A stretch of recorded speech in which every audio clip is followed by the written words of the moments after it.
Well, good evening, everyone. Welcome to the Brian Crombie Radio Hour on Saga 960. I have an interesting session for you tonight because I want to introduce you to Jade Bianca, who is the owner of a company, a website, a dating service called Dating After Divorce. And I thought that given that January supposedly is the month of divorce and we're coming up to February, the month of love, that it would be completely appropriate for us to check in with Jade about her mission to try to get divorced people to find new love. And Jade, how are you? Welcome to our show. Hi, Brian. Thank you. Happy to be here. So tell us, dating after divorce, is that a challenge? I wouldn't say so much of a challenge as something to work on. I think a lot of people have a little bit of an issue getting back into the dating scene, especially after being married for so long. So it doesn't hurt to have a little bit of helpful advice that isn't biased like friends and family are giving you. And so you run a website, you do a coaching business, you do a dating service. What else? Yeah, so my company, Dating After Divorce, we do everything from coaching, private coaching, matchmaking, as well as dating profile assistance. So kind of the spectrum from healing to moving on, we try and assist our clients with. How did you ever get into such a business? I kind of fell into it. Luckily, I love it. I fell into it because I had a lot of friends and family that were having a bit of an issue. And I started my company a little over a year ago. And I really enjoy being able to assist people on one of the most important choices of their life. And that's building a life with someone they truly enjoy being with. Now, the statistics of divorce are bad, but from my understanding, the statistics of people that get one divorce and get subsequent divorces is really, really bad. Is there promise of new love? I truly believe so. I really enjoy working with divorcees, particularly because I know that they've been through something that's very difficult and they know what a relationship takes and what it doesn't take. I'm not saying that the next relationship someone goes in will be perfect, but being able to identify issues within ourselves and kind of grow is important to taking it to the next level. But issues within ourselves. So what do? You sound like you're almost like a little bit of a therapist trying to help people figure out what caused the divorce, what they did to contribute to it. Yes, I don't have a therapy license. I would never claim to be a therapist, but I do try and kind of hold up a mirror to certain actions. And so I go through a 4-part proven process with my coaching students, and that's talking about their core values, their boundaries, what issues they had. Maybe it's previous dating patterns that they haven't noticed before, so try and not make the same mistakes in the future. Really? And then you help them put together a profile? How do you do that? Yeah, so I do everything from revamping a profile and telling someone what makes their profile appealing or not appealing for men and women. And then also I've done ghostwriting for dating profiles. Have you heard of that before? I have not. What is ghostwriting for dating profiles? So a lot of my clients are busy professionals, and I don't know if you've experienced this, but dating, especially dating apps, can be like a second job. And so basically I find individuals that fit their dating needs and introduce them through their dating apps. So when someone's communicating with the person they think they're communicating with, they're actually communicating with you? I do have a few clients. Yes. It's actually a very large industry. Seriously? Yeah. And I've had friends ask me about that. And I'm saying that honestly, I'm just asking the basic introduction stuff and just looking out for the best interests of both parties. And are you doing that for males or females or both? Both. Oh, really? You don't think that it's a bit challenging putting yourself into a male persona? I don't claim to be 100% accurate on what men are thinking because everyone's different. But I do know what women like to hear. You do know what women like to hear. What do women like to hear? Women, I mean, I don't know, Brian, have you made a woman laugh and notice how her demeanor changes? It's kind of like, that's a great way. So humor. Yeah, that's my number one. What are you suggesting, that men are too direct and too quick to the point and should take some more time and add some humor into their conversations? It never hurts, is what I'm saying. We're And chatting tonight with Jade Bianca, who is the founder and owner of a company called Dating After Divorce. And since January is the month supposedly of divorce and February is the month of love that's coming up, I thought it would be helpful to check in with Jade. We're going to take a break for some messages and come back with Jade in just a minute. Stay with us. Welcome back to the Brian Crombie Radio Hour, Saga 960. Thought it would be really interesting to check in with Jade Bianca, who I have noticed on social media because she runs a fascinating company called Dating After Divorce. And I wondered whether dating after divorce is different than dating at any other time. And I think that obviously, given that she's specialized in that area, she thinks that it is. And Jade, if people want to access your website or your app or your services, how do they do that? Yeah, thanks, Brian. My website is datingafterdivorce.com. Okay. And they can hire you to do profiles and matchmaking and dating services and a whole bunch of other coaching stuff like that, correct? Yeah, absolutely. All the above. Excellent. So you had said a couple of minutes ago that there are 4 things that you analyze people about when they become a client. Can you tell us anything more about that? Yeah, absolutely. So we go through a proven process with my clients that choose to do the coaching, and it's kind of to help hold up a mirror to previous dating patterns, kind of saying what worked and what didn't work in previous relationships.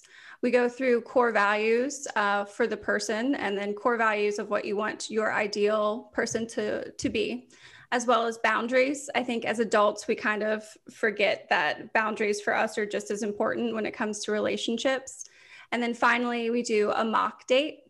A mock date? A mock date. As I mentioned before, a lot of my clients haven't been single for maybe close to a decade. And so the thought of going on a first date is kind of terrifying to a lot of people. So what we do is kind of have a practice date and go through ways to curve around maybe awkward conversations or ways to approach certain topics. And it kind of takes off the edge for my clients. Has dating changed in the last 10, 20 years?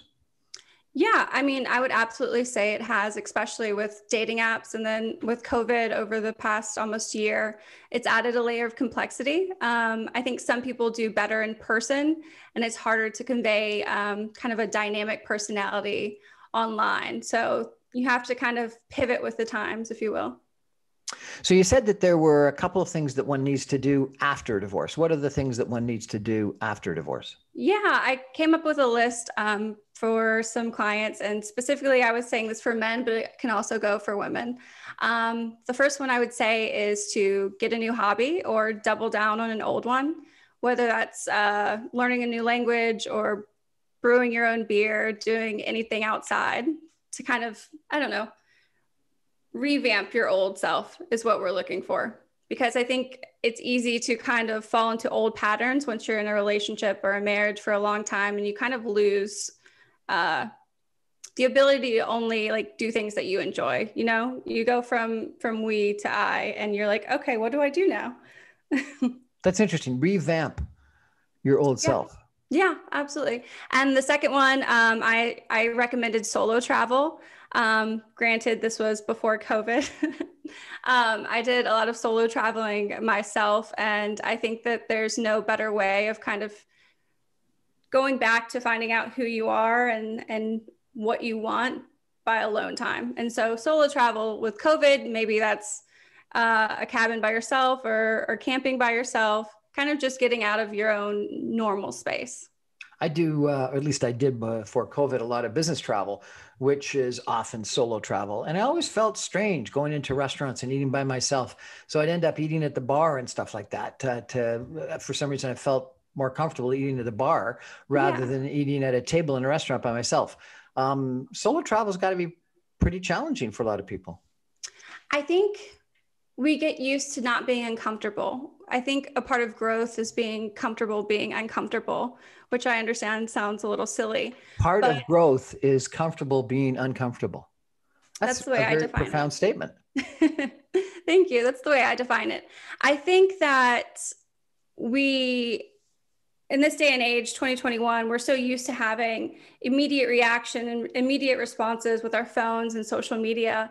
And taking time to just sit at a bar and have a drink by ourselves kind of makes us reevaluate things and just take time. Okay, so double down on an old hobby or get a new hobby. Revamp your old self is number one. Number two is solo travel. What's number three? Number three is spend more time with friends and family, and specifically without distractions. So if you can, without your phone, if you can do something like an activity with them, with just them, it'll kind of take you out of your, I don't want to say depression, because not everyone's depressed after a divorce or breakup, but it kind of helps you be present. Okay. Number four? Yeah. I'm sorry, I'm forgetting the numbers. It was a while. Number four is my favorite. Number four is go on a date with someone who's the complete opposite of your ex. Go on a date with someone that's the complete opposite of your ex. That's interesting. I actually like that idea. So tell us why that makes sense. Yeah. As I mentioned before, most of the time people have been in long-term relationships, and your ideal person may have changed. And I think that if you kind of broaden your horizons and look at dating as more of like a fun activity instead of oh God, I have to go out on a date and try and find this person, it kind of brings to the forefront the enjoyment of dating. So what, someone of a different age or different race or different ethnicity or different hair color or different personality or what? Yeah, I think that's to each his own, but if they strike you as different, I think that's important. I mean, sure, it could be something as simple as hair color, and it could be something the difference from your ex-wife was incredibly preppy and your first date is very alternative. I think it's a part of life that you need to have some diversity as well. Really? That's interesting. Okay. So what's number five? Yeah. Number five is create an accountability plan. And by that, I mean, you don't need to blame anything on yourself per se. It takes two to tango. But I think being able to take accountability for what went right and what went wrong in a relationship kind of helps lay the foundation to your future self. So that sounds again like a therapy session. So accountability. So what you're telling people to give some thought to what they did and what the other person did in regards to the death of the prior relationship. What? Yeah. So that you don't do it again, so that you can improve upon it. I mean, ideally, we're all human beings. We all make mistakes. No one's perfect. But I think if we've learned anything from 2020, that we can take some time for ourselves and grow that way. And I don't think there's anything wrong with seeking a therapist to kind of talk about certain things, because a lot of us don't feel the ability to tell our friends and family that, well, I feel partly to blame for this. So there's four things that you do when you bring on a new client. There's five things that you recommend that you do after you've divorced. Mm-hmm. Have you got any other suggestions for recent divorcees that start thinking about dating again? Yeah, a lot of dates have become virtual these days, especially with the COVID vaccine slowly rolling out. So a few tips that I have for online dates is to make sure that you have good lighting. I think unless someone's doing a regular Zoom call, they don't often have good lighting. Right. I would say be mindful of your angle. I don't know if you've seen. Go ahead. What's mindful of the angle mean? I've seen a lot of men hold their phone like beneath their chin, and so you get this like double chin thing going on. Yep. So that's never a good look. And so also, your angle is interesting. Your angle is slightly down because I can see the baseboards behind you.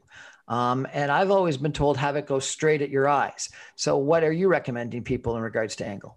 Yeah, I do it this way and then a little bit over just so you can see everything. I would say always try and do it either right at your eye level or just a little bit above.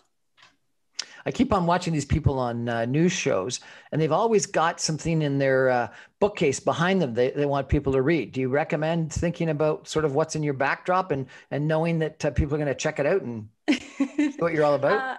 Yeah, I mean, I love to read. I have a lot of relationship books and history books. I have Barack Obama's new memoir. Have you finished it? No, I haven't. I'm struggling through it. It's a big, deep book. Yeah, I've heard a friend of mine said she went through a lot of different emotions within just the first couple pages.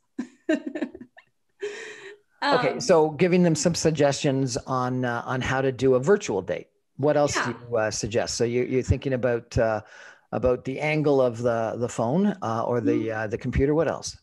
Yeah, I think the most important part of going to a virtual date is making the effort to get dressed up, to be presentable for your online virtual date. Because a lot of people are like, I just got home from work. I don't really want to put on something that like is a button up. I'd rather just be in my sweats. But actually taking the effort to look nice and presentable to your date and putting the same kind of attitude towards it as you would in person makes a lot of a good impression for a woman. Can you actually have a good first date virtually? I think so. Absolutely. I mean, I don't know. Have you been on any bad dates, Brian? Never mind. Well, I'll speak for bad dates. I've had plenty of bad dates that I was like, if only this was virtual. Oh, so you're saying it's actually better than having a date in person? Why? Because you can escape, or you're not right there, or what? I think that there's chemistry that comes off better in person, of course. But if we can't do that, considering the times, I think that a virtual date is a great substitute to kind of, I don't want to say not waste time, but you kind of get, in general, you get an idea of if you want to have a second date with that person within the 5 minutes. Really? A 5-minute date? That's my impression, yeah. That's all you need, 5 minutes. I mean, you are kind of you obviously don't know everything about that person, but I think it's a general impression. That's a really quick evaluation of whether you think someone's worth any more time. 5 minutes. Well, on dating apps, it's like what, 0.5 seconds? So a virtual date of 5. So when you're matchmaking and you find two people that you think is a match, you're recommending a 5-minute virtual first date? No. Sorry if I gave that wrong. No, I recommend a first date virtually while COVID is happening. I'm not saying only give it 5 minutes. I'm saying in general, virtual dates to me are a great way of kind of knowing if you want to have another date with that person. Okay. And then if you go past the virtual date, what are you recommending? People go for a walk in the park, or is there any opportunity for one-to-one in-person dates? Yeah, well, I'm not sure how things are going in Canada right now, but it kind of varies upon state in the US. But I'm located just outside of DC. And so I try and recommend depending on where the client is, whether it's like going to a museum, trying to do something fun with mask within COVID regulations, and just kind of enjoying someone's time. Dinner is a little bit tricky, but I do have some clients that are okay with in-person meetings.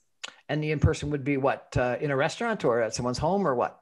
Yeah, well, I don't ever necessarily recommend someone's home on a first date. For my clients, I do background checks. So if I'm matching them, they've been checked and they should be good to go. But generally speaking, I wouldn't tell a woman to go to a man's house for dinner on the first date, just because of safety precautions. Now, what do you think about long distance dates? I think if there's ever a good time for long distance, it would kind of be now. Because you can have a virtual connection. Yeah. And I think that especially with so many people working from home, it gives you the ability to potentially, if things work out, to go spend a few weeks at that person's place or just have the ability to work from different places. Now, when you're matchmaking, you say that one of your recommendations is go out for a date that's the complete opposite of your ex. Are you matchmaking people that are the same as your own activities and personality and hobbies, or someone that's different? Do opposites attract, or do similarities attract? I think that's a great question. So I think there are certain things where opposites attract, and then certain things that it becomes more kind of muddy in the long run, whether that be religion or politics or like family planning. I think that when I try and match people, usually between the ages of like 30 and 50, it's whether or not you're looking to have kids, whether you don't want kids. As you know, the politics in the United States has been a big dividing factor. So I've had some clients that kind of just refuse to go on a date with someone who identified as Republican or Democrat. Really? Politics is Yeah. extreme that you only date someone of your own political stripe. I'm not saying everyone's like that, but I'm saying within the last, I don't know, 8+ months, people have been very particular about that. I don't know about the political party, but I did hear a story about some female that on a video saw her boyfriend in the Capitol riot and broke up with him right after that. Said, I don't care if he's Republican, but not if he's actually going to be part of a riot. I didn't hear that. I did hear that one of the ones that was ex-military, it was his ex-wife that identified him. Well, ex-wife, that's okay, never mind. So this is still there, I guess, too, to a certain extent. Yeah, I mean, they were going to get found out either way, so. So do opposites attract then, do you think? Yeah, I think that there are certain things, but if you're looking for someone of Jewish faith and that's a deal breaker for you, I'm not going to introduce someone that isn't Jewish. I think that there are certain things that when women and men put parameters on what their dating profile is, it's going to limit their option of meeting their person. And Brian, I'll say one thing specifically for women is that they're always looking for tall men and they refuse to date someone under a certain height. But when you meet them in person, you would be completely attracted to them. So. And what about men? Are they willing to date females that are taller than them? I think it depends. I think some men are. I think something that I've noticed a lot of a pattern for men is age. I've seen a lot of men that don't want to stereotypically date within their own age ranges, but they're also looking for women who don't want to have kids. So it makes my job a little bit more complicated.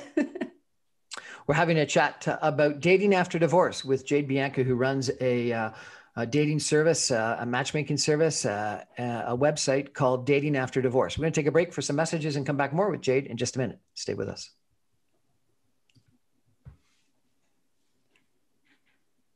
Welcome back to the Brian Crombie Radio Hour. We're chatting tonight about dating after divorce with Jade Bianca, who runs a matchmaking service, a website called datingafterdivorce.com.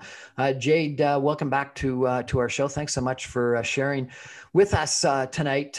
You had 4 things that you want to sit down and talk to people about. I can't remember exactly what they all were, but one of them was about what went right and what went wrong. Another one was about setting boundaries. I think that was helpful. And then you had 5 suggestions of things that people got to do after divorce. That was kind of interesting. Mm-hmm.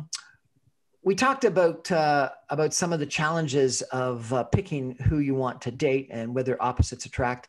And we were just touching on age as an issue. Yes. Tell me, do men always want to date someone younger? Do women always want to date someone older? What's the story with age? I think when it comes to age, I don't really try and persuade one way or the other. I try and identify what someone's looking for. So say if it's a man that's 54 and he's open to dating 24 to 45, I ask them if they're worried about maturity. And I think that comes to play a lot more than age, because different people can be different maturity levels at their ages.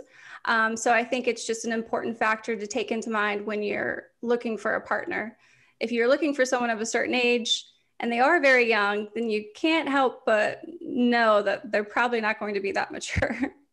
So you were saying a man of 55 dating a 24-year-old. So 21 years different. Yes, I have seen that. Does that work?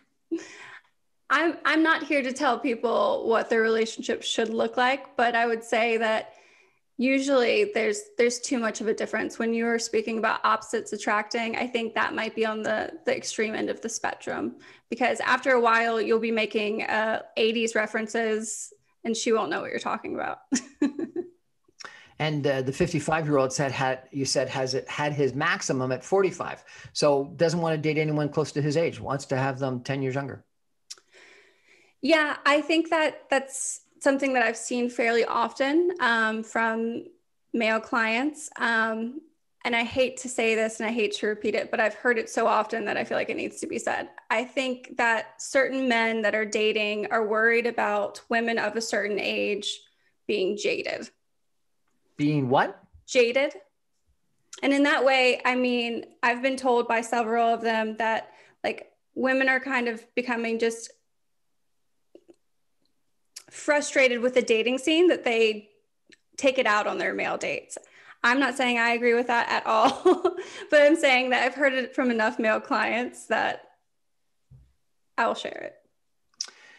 So many females of a certain age are frustrated with the dating scene that they become jaded and take it out on their male dates.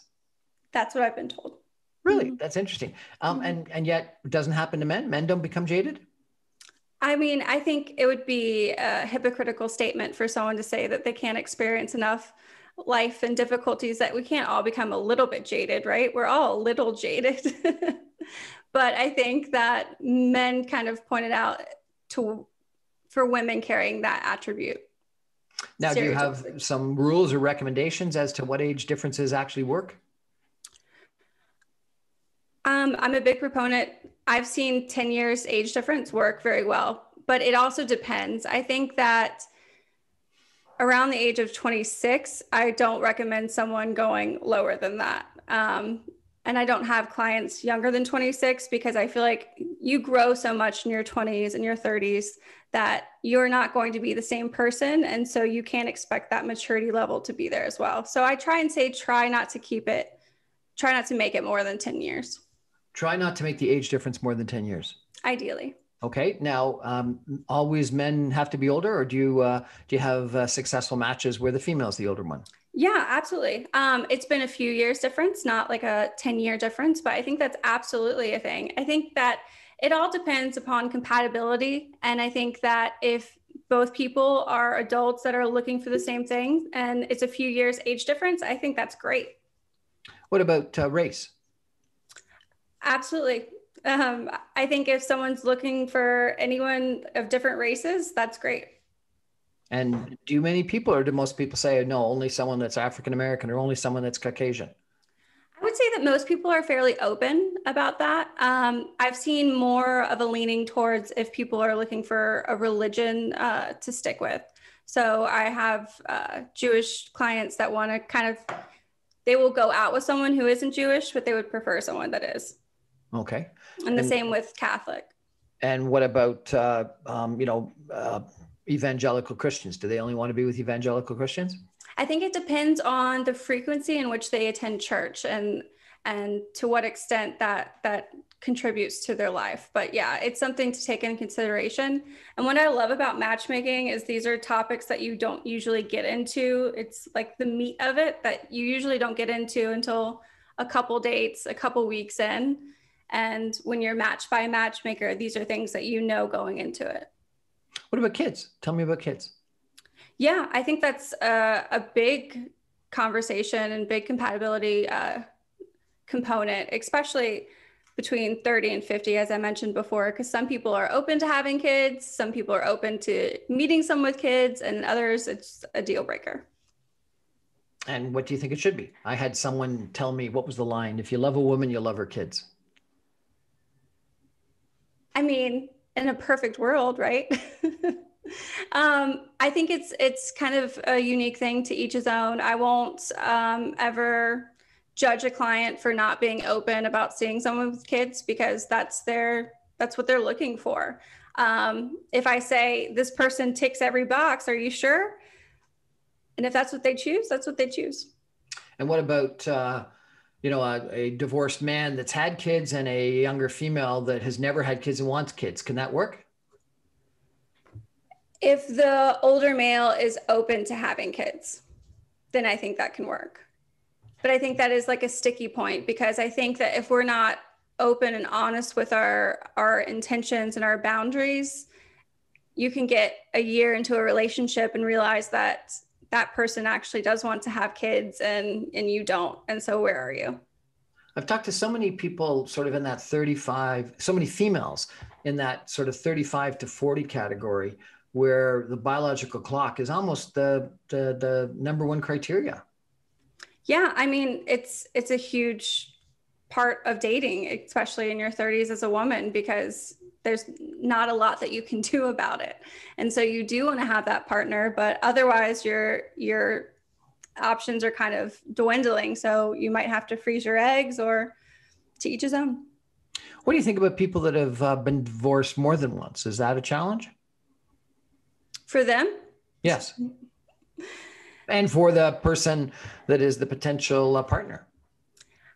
I think that some people could see it as a red flag, and I think others could chalk it up to just life and people changing. As I mentioned before, I truly think, so I have a lot of, I've had a client say to me that all of his friends in college met their partner and he didn't meet his partner in college. So he felt like his time kind of passed.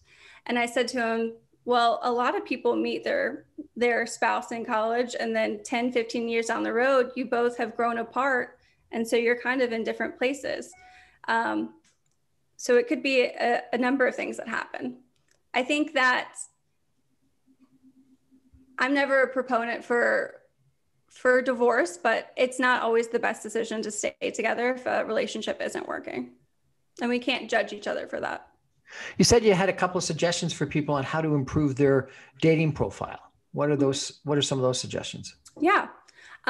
So make sure that you have more than one photo. I can't tell you how many people only have one photo. Make sure that you're not wearing sunglasses in every photo is my second tip. The third tip is to make sure that you have a bio written, so men or women can have a better idea about who you are and what your interests are. Right. This one is specifically for American men, and it's you have dead animals in your profile picture of hunting or fishing. Take them out? Yeah. I just heard a lot of women not be a big fan of those. Number 5 is if the main photo isn't of you. 6 is your bio says, if you want to know, just ask. What do you want them to ask? What do you want them to know?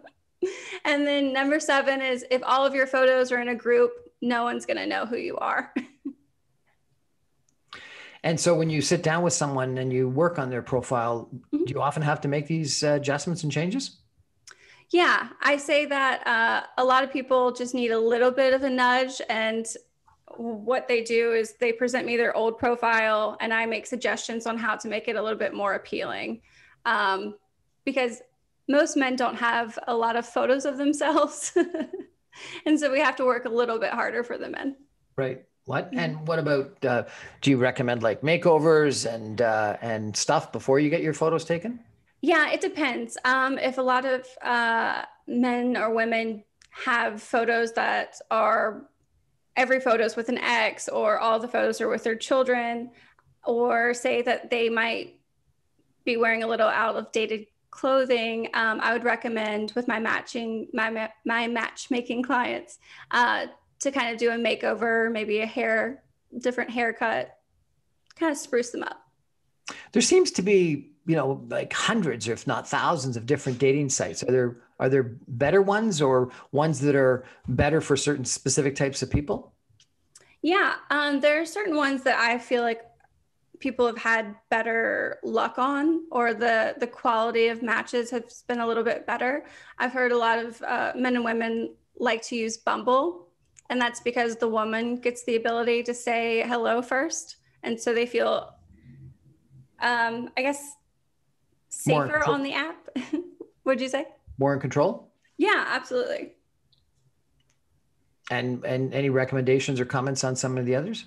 Yeah, I think that Hinge is a great one as well. There's the League, which say that they're a little bit higher end and professionals. I think that Coffee Meets Bagel has been really interesting for Sorry, people. what's that? There's an app called Coffee Meets Bagel. Okay. And it asks you better prompts to kind of start a conversation instead of just saying, hey, how are you? What do you like to do for fun? It kind of prompts you to give fun stories to share with your potential match. Okay.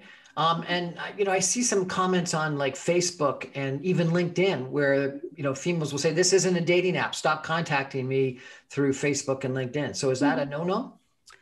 I would say for LinkedIn, I would 100% try and keep it professional on LinkedIn because that's what the platform's there for. Facebook, it's Facebook.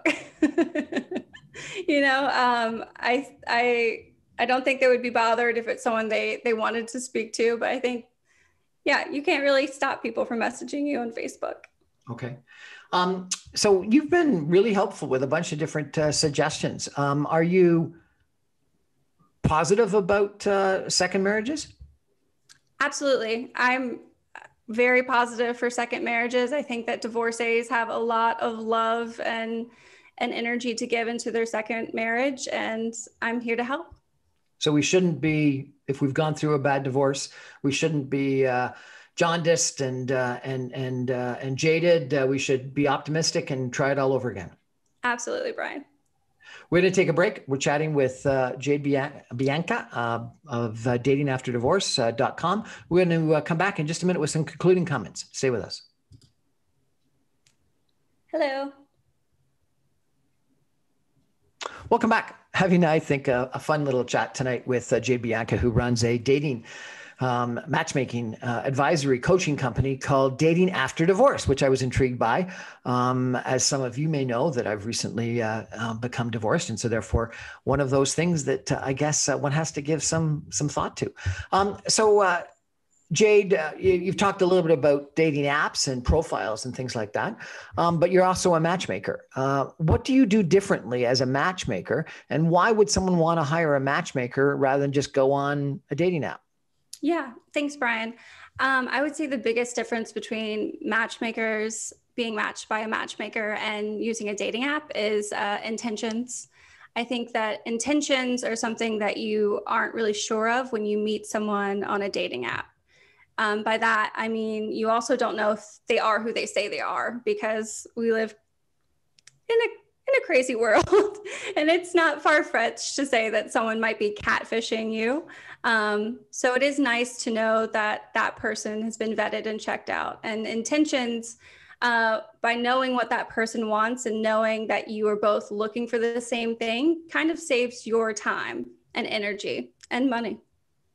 And we talked about whether you want an opposite or the same. Yes. So if you're a matchmaker and you sit down and you ask the person a bunch of questions and they describe sort of what they're looking for, do you challenge that and try to figure out whether they actually would be open to something different, or no, you go with finding their match that's equivalent to what they say on their list? Yeah, I try and find kind of a happy median between the two, because as I mentioned before, dating the opposite of your ex is kind of a great exercise once you have a big breakup or a divorce. And so I do like to kind of ask that question again. I never want to push a client into going out with someone that they don't want to, but I also like to make sure that the reasons they're putting that deal breaker up is for a solid reason and not just because they just think it's a good idea. So we just went through New Year's Eve, and I think everyone had a lot of pressure on, who am I going to spend New Year's Eve with? I don't want to be alone. Valentine's Day is coming up. Yes. What do you do? Do you recommend first dates on Valentine's Day, or do you recommend people date once or twice before picking who they're going to go with Valentine's Day? How do you get ready for such a big day that's all about love if you're single? Yeah, that's a great question. I think especially with Valentine's Day coming up and also the major holidays having just passed, you kind of feel solidarity of being single the most during those times. So it is a time, this January month is when you're kind of reevaluating who you want to go out with and that you want to spend it with someone. You don't have to have the pressure of going out on Valentine's Day. When we think about it, it's kind of silly, right? But I think that it is a nice gesture, and that if you can go out with someone once or twice before Valentine's Day, and then you decide to do something nice on that day, definitely do it. Jade Bianca, it's been a pleasure chatting with you tonight. Thank you so much for sharing some of your ideas with us. So you had, let's just review for a second. You had your 4 things that you want to spend time analyzing new people about. It was boundaries. It was, remind me what the other 3 were? Yeah, reevaluating previous dating patterns, core values, boundaries, and then we do the mock date where we practice everything that can go right and wrong on your first date being single. Fantastic. Well, so if people hire you as a coach, you're going to go through those 4 things with them. Absolutely. The mock date, is that with you? It is, or with my my assistant. That would be Sometimes fun. women don't like to go out on dates with other women.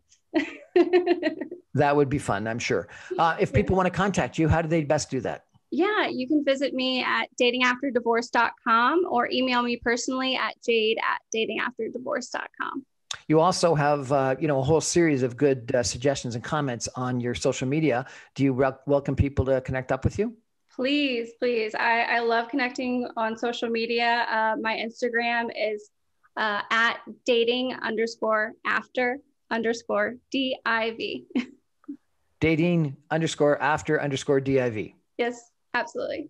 Excellent. Well, thank you so much, Jade Bianca of datingafterdivorce.com. Really appreciate your time. Thank you, Brian. It's been a pleasure. Well, that's our show for tonight. I hope all of you have good dates, whether it's with new people or people that you've been with for a long period of time, because having a nice dinner with a wonderful, special person is one of the best things you can do in life. Good night, everybody.